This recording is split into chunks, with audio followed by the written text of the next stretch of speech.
আচ্ছা বলেন তো, ডিম আগে নাকি মুরগি আগে? জানি না। এ বিষয়ে বিজ্ঞান কি বলে জানেন? কিন্তু আমরা তো বিজ্ঞানের কথা শুনবো না, अबे साले। কারণ আমরাই আমাদের গল্পের নির্মাতা। মুরগি আর ডিমের কাহিনী শুনিয়েছি।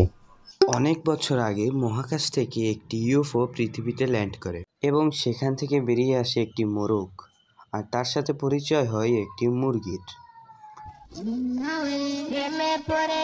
প্রেমে পড়েছি যখন আমি তোকে দেখেছি। Oh God forgive me, oh God forgive me, oh mama said। পরবর্তীতে তারা সুখে সংসারে ঘর বাঁধে এবং তাদের অনেকগুলো গুড়াগাড়াও হয়। তাহলে বোঝাই যাচ্ছে ডিম পরে মুরগি আগে।